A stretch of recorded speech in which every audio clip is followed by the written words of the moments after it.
Bacaan ketiga Injil Tuhan Yesus Kristus diambil dari Injil menurut Yohanes. Kita membaca pasal 20 Injil Yohanes mulai dari ayat 19 sampai 31.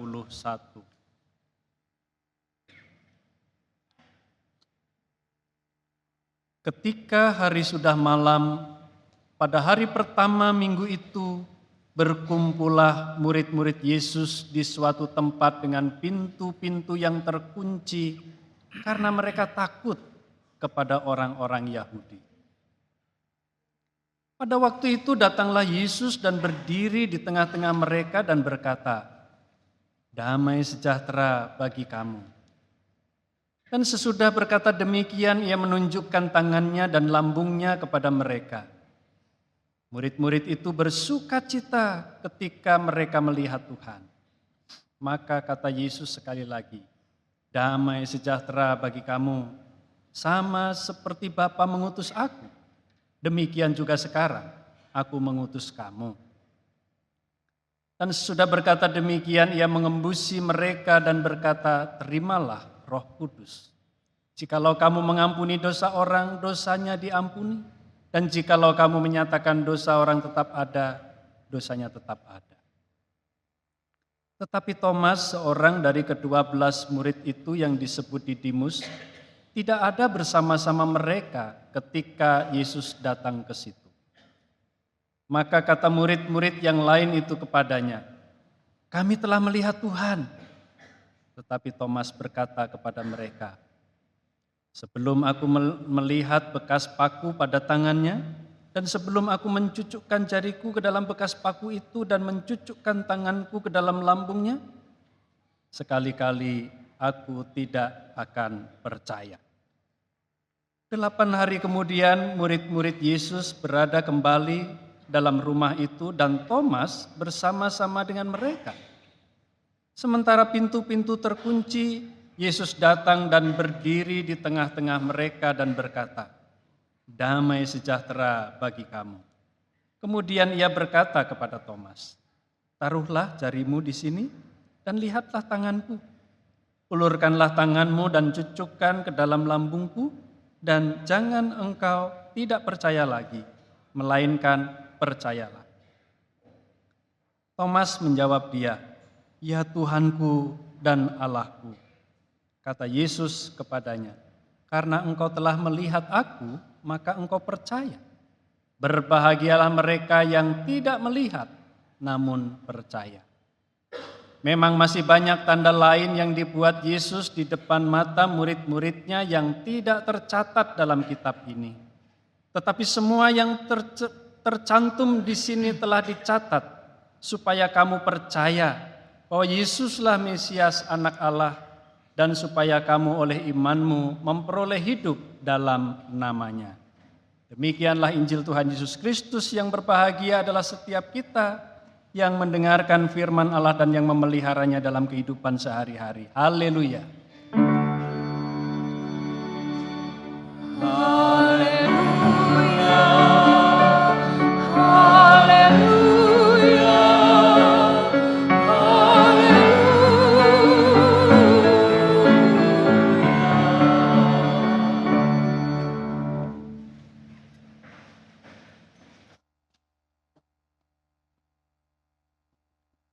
Bapak, Ibu, Saudara-saudara, kalau kita perhatikan bahwa bacaan Injil hari ini didahului oleh situasi murid-murid Yesus yang berada di dalam ruangan yang terkunci dan tertutup rapat. Mereka orang-orang yang bahasa sekarang sedang galau. Galau menatap masa depan. Seperti sudah tidak ada harapan. Hidup sepertinya sudah berhenti, sudah selesai. Seperti sebagian warga DKI pasca pilkada putaran kedua. Ya. Ini saudara-saudaranya yang di Bogor ikut galau juga. Ya. Hah? Gitu ya? Di sana banyak orang lagi galau. Mereka dikuasai oleh ketakutan. Itu sebabnya mereka kemudian menutup diri terhadap dunia luar. Karena dunia luar dianggap sebagai ancaman. Dan ketakutan itu memang hebat. Ia dapat mengubah semut tampak menjadi gajah. Ketakutan itu dahsyat. Ia bisa melumpuhkan seseorang sehingga melihat kucing bisa jadi kayak macan. Ketakutan itu memang dahsyat, saudara-saudara, kekuatannya. Ia bisa mengamputasi, bahkan melumpuhkan kemampuan seseorang. Seseorang yang dikuasai sehingga menjadi orang yang tak berdaya. Satu kali tugas saya kan di GKI ini, di Komisi Kependetaan Sinode, mendampingi calon-calon pendeta. Satu kali ada seorang calon pendeta yang saya dampingi.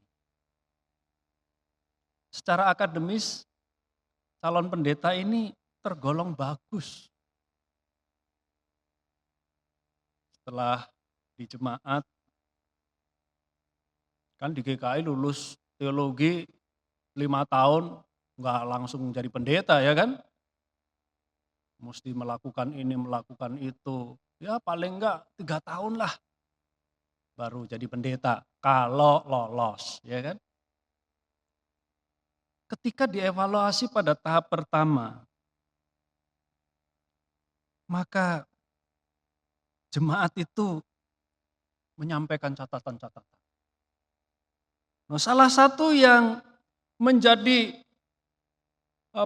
fokus catatan jemaat sehingga banyak sekali catatannya itu adalah bagian khotbah. Menurut jemaat yang mengevaluasinya, khotbahnya itu bukan soal isinya yang dikritisi, isinya mah lumayan dah, gitu. Not bad. Ya. Tapi soal bagaimana ia ketika berkhotbah, catatannya jadi banyak, bikin orang bete, ngantuk, ya kan? Ketika berkhotbah itu ia menunduk terus, kayak orang yang lagi ngomong sendiri, kayak orang lagi kumur-kumur. Orang GKI kan kalau ngasih evaluasi kan pinter istilahnya ya kan, macam-macam lah. Kita jadi gagal fokus, kita jadi gagal paham. Wah, macam-macam, bla bla bla bla bla bla bla. Kalau bicara tidak ada tekanan, tidak ada dinamika, tidak ada intonasi yang jelas, monoton, flat. Kan hidup kalau flat nggak enak ya. Nah setelah kemudian saya bercakap, si calon ini nggak membantah, mengakui, ya saya memang begitu Pak. Nah, terus gimana yuk kalau udah begitu? Mau diterusin? Ya akhirnya kita bimbing toh. Nah pertanyaannya adalah mengapa si calon ini seperti itu? Dia mengatakan, ya Pak, saya kalau di atas mimbar itu memang cuma berani menatap jemaat sebentar aja. Habis itu saya nggak berani lagi Pak. Saya takut Pak. Itu yang menjadi alasan, menjadi sebab kenapa dia kemudian nunduk terus. Ngomongnya pun juga jadi seperti itu. Dikeluhkan oleh jemaat itu. Saya tanya, ya kalau takut kan nggak bisa disalahin ya kan. Namanya orang takutnya kan soal perasaan. Tapi kan mesti dicari tahu kenapa kamu takut. Ya Pak, saya itu kalau natap sebentar ke wajah jemaat, mereka itu kayak mau nelen saya Pak. Orang GKI itu serius kalau dengerin khotbah. Makanya saudara nggak usah terlalu serius lah. Ya. Ngerti nggak ngerti ya manggut-manggut dikit lah gitu ya, sambil senyum-senyum gitu ya. Udahlah. Ini bikin kita takut. Ya. Saya kalau menatap wajah jemaat seperti jemaat itu menelan saya, Pak. Itu Pak, keningnya itu berkernyit begitu, Pak. Oh, rupanya si calon ini takut. Itulah ketakutan. Dahsyat. Tapi itu bukan di GKI Pengadilan ya. Saudara jangan marah sama saya nanti. Itu di GKI yang lain. Ya. Sini kan baik-baik nih orangnya kayaknya ya kan. Senyum-senyum gitu. Ya gitulah. Kita kan saling menghibur. Walaupun khotbahnya jelek, saudara senyum-senyum aja lah. Ya toh, supaya ya paling enggak menghibur pengkhotbahnya ya toh. Supaya enggak ketakutan. Murid-murid Yesus pada waktu itu adalah kumpulan orang-orang yang galau, yang ketakutan, sampai mereka tidak berani untuk hidup. Kubur Yesus memang sudah kosong. Dan sebagian dari murid-murid itu termasuk Petrus sang pemberani itu menyaksikan bahwa kubur sudah kosong.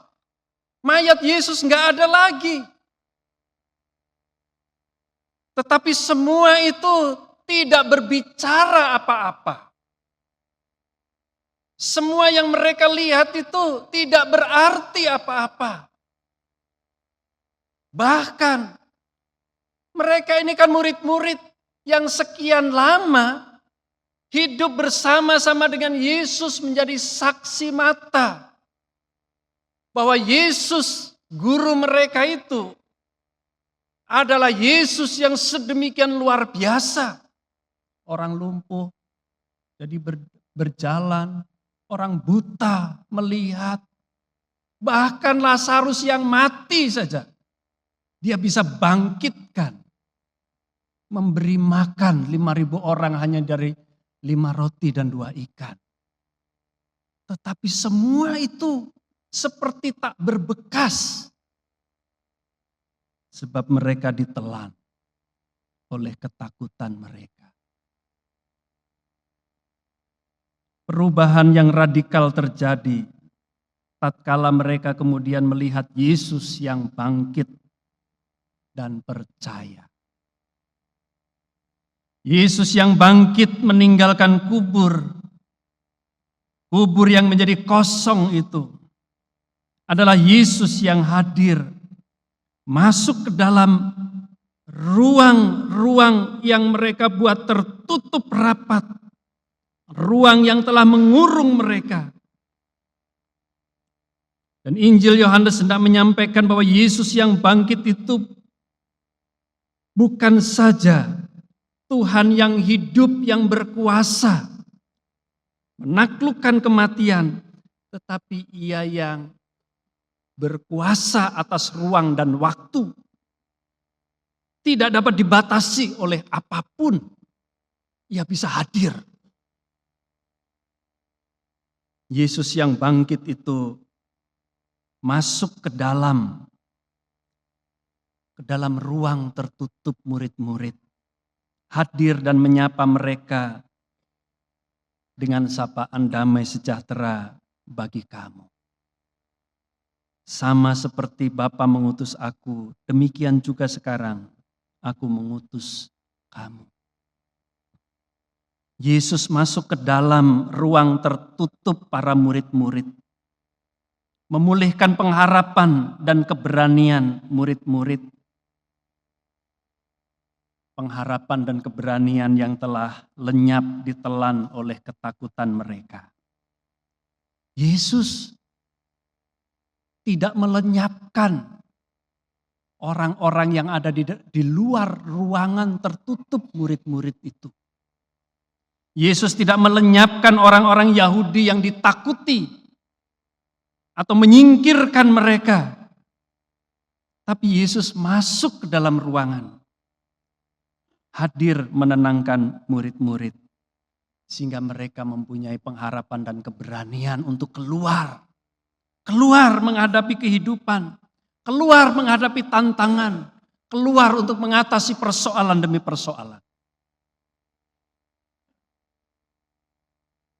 Persoalannya memang ada di dalam ruang murid itu sendiri. Para murid bagaikan orang-orang yang kemudian telah dilahirkan kembali oleh kebangkitan Yesus. Dan kisah para rasul mencatat betapa ketika mereka keluar,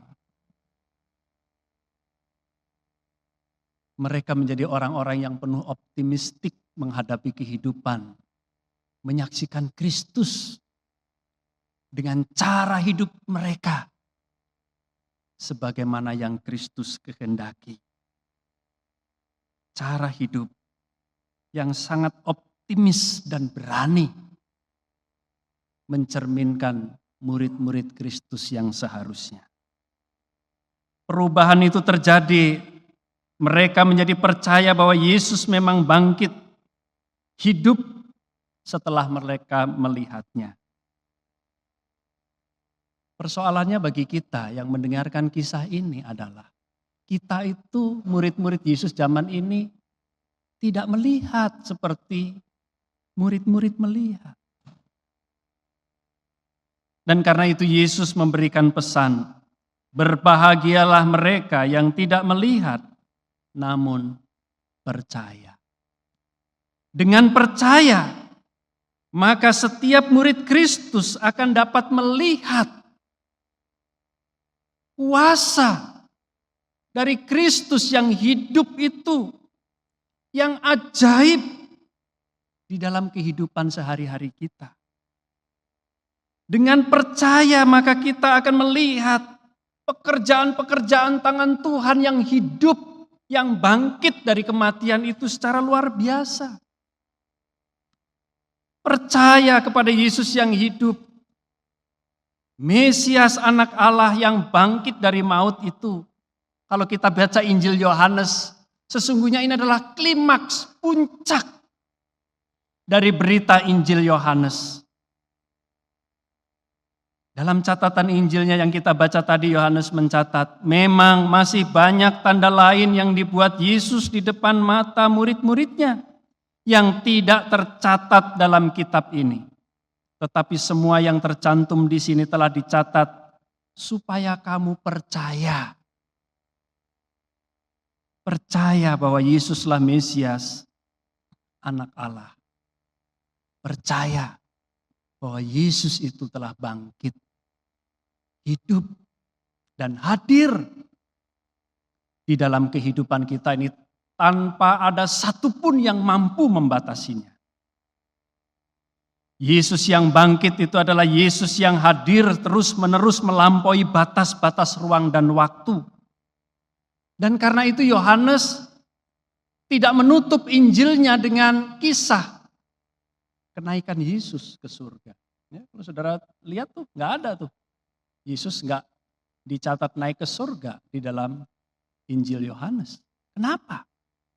Sebab Yohanes hendak konsisten memberikan tekanan bahwa Yesus Allah yang turun itu, yang mati dan dikuburkan, yang telah bangkit, itu adalah Yesus yang terus-menerus hadir di tengah-tengah kehidupan ini. Menembus batas-batas ruang dan waktu, kapanpun dan dimanapun. Ia tidak pernah meninggalkan murid-muridnya yang percaya kepadanya. Dan hanya jika kita percaya pada Yesus yang bangkit, yang selalu hadir, maka kita akan selalu mungkin mempunyai keberanian dan penuh pengharapan untuk mengarungi kehidupan sebagai murid-murid Kristus. Sebagaimana Bapa mengutus aku, demikian aku mengutus kamu.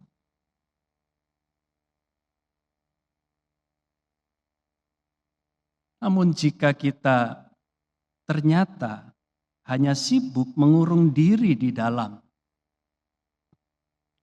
tidak berani untuk keluar, Sesungguhnya persoalannya bukan tantangan dan persoalan di luar sana memang terlalu besar.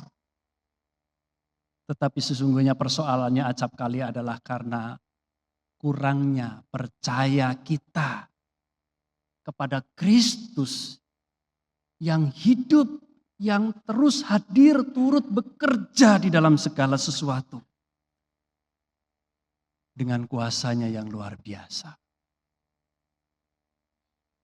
Suatu ketika saudara-saudara, peristiwa ini menunjukkan betapa kalau kita percaya, maka kita akan melihat keajaiban-keajaiban pekerjaan Tuhan yang luar biasa itu. Saya hari Sabtu, dan karena itu nyetir sendiri. Karena driver saya kalau hari Sabtu itu hari Sabat, libur. Ketika lagi nyetir nih, pagi-pagi, wah ada kecelakaan ternyata. Ya. Ramai sih orang, ya, berkerumun begitu. Lalu setelah saya lewat gitu, ada 2 orang yang lagi tergeletak di pinggir jalan. Tolong nggak? Ya, dalam hati sih tolong enggak gitu kan, bisa ya. Lalu jujur saja, saya enggak tolong, lewatin. Rasio saya mengatakan, udah banyak orang ini, ya kan. Biasanya kalau ada kecelakaan banyak yang nonton, ya gitu. Termasuk saya ya ikut nonton sebentar ngelirik gitu ya, di jalan, lewatin aja. Alasan lain, rada nggak sejahtera juga sih ngelewatin begitu ya kan. Cari alasan lagi, kan mau rapat. Pendeta itu salah satu kerjanya rapat. Ini sebentar nih saya habis khotbah ini langsung harus cabut karena harus mimpin PMJ. Gitu. Waktu itu hari Sabtu memang ada jadwal kami rapat ya. Tapi sebenarnya di hati kecil kita mengatakan, saya mengatakan, kalau nolong orang itu repot. Ya kan? Lewatlah. Tapi untuk masuk ke tempat komplek kami tinggal itu, saya harus putar balik dulu. Cilakanya saudara-saudara. Begitu putar balik, gerbangnya itu masih ada di depan sono. Jadi saya mesti ngelewatin lagi nih TKP. Ya terpaksa ngelirik juga, ya kan? Lirik lagi nih. Cuman sekarang dari seberang. Sudah ada yang nolong? Belum juga. Tuh ternyata 2 orang tuh masih terkapar aja tuh, ya. Terus suara hati ngomong, tolong, tolong. Sekarang tolong nggak? Waduh, galau juga nih kan. Tapi saya memutuskan, udahlah jangan terlalu banyak mikir. Tolong, urusan nanti. Gitu ya, yang lain-lain diatur. Memang sih kalau kita mau nolong orang terlalu banyak mikir, ujung-ujungnya nggak jadi nolong, ya kan? Itu sama, majelis jemaat kalau mau melakukan pelayanan atau bantuan ya mengambil keputusan, kalau terlalu banyak rapat, ujung-ujungnya nggak jadi. Makanya ya rapat boleh tapi jangan terlalu banyak rapat, itu dipikirin, wah macam-macam gitu ya. Akhirnya saya putar balik lagi dan berhenti di TKP dan segera turun lalu mengatakan kepada orang-orang yang berkumpul situ, ayo cepat bawa naik ke mobil. Saya tolong. Setelah naik semuanya 2, ya, ada orang beberapa yang nolong gitu, langsung saya putar balik lagi, enggak ke rumah tapi ke rumah sakit. Di Kemayoran kan deket tuh ada rumah sakit. Langsung ke sana, ke UGD. Bersyukurnya saya itu kan sering sakit. Ini sakit-sakitan ya. Sehingga data saya itu banyak di rumah sakit Mitra Kemayoran itu.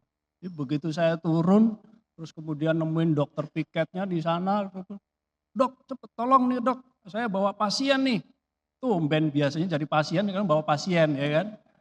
Nolong korban kecelakaan. Satpam, "Oh Pak David ya, iya dok."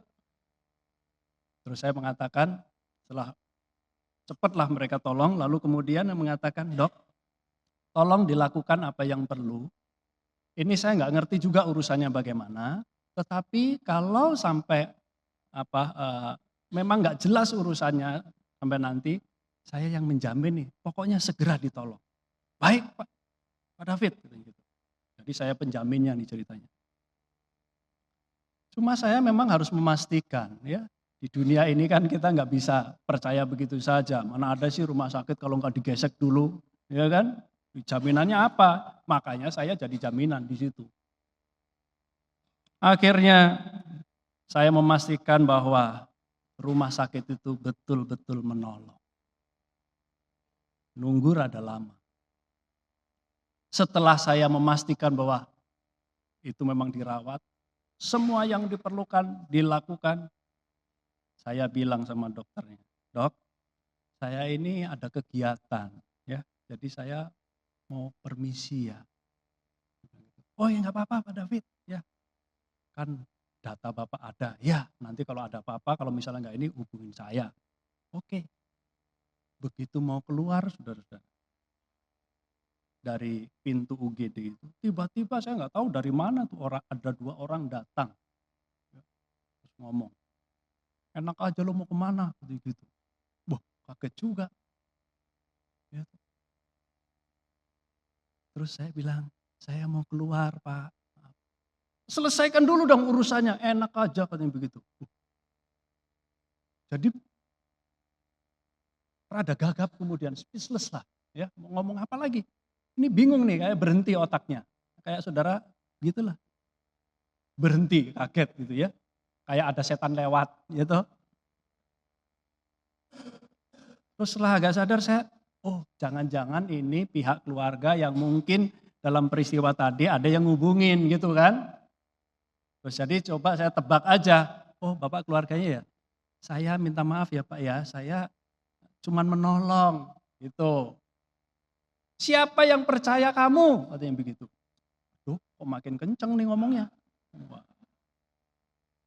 rupanya ini orang ya mengira saya yang bikin 2 orang itu cilaka. Oleh karena itu saya dituntut untuk bertanggung jawab. Lalu saya mencoba menjelaskan, "Ya Pak, saya ini ke sini memang cuma menolong." "Iya siapa yang percaya sama kamu?" "Ya juga orang saya nggak bawa saksi." Akhirnya ya sudah, karena dia makin kenceng saya sudah diem aja. Wah pikiran berkecamuk, mati gua. Ya kan urusannya panjang, bener kan dugaan semula kan kalau nolong orang itu repot ya kan. Tapi masa Tuhan nggak tolong, ya tuh. Udah pasrah aja nih, saya nggak bisa ngomong apa-apa lagi. Kami diem, mereka juga diem nih, dokter-dokter juga diem, ada satpam itu ada yang jagain saya supaya saya takut dipukulin atau gimana gitu ya. Udah diem aja semuanya kami. Dalam kepasrahan saya itu tiba-tiba nggak berapa lama, kok ada suara teriak dari bangsal perawatan. Mengerang-ngerang, oh rupanya yang pasien yang saya bawa itu sadar. Tanpa dikomando Mbak, Bu, siapapun, kami semuanya ini kok ya refleks lari semuanya begitu ke sana.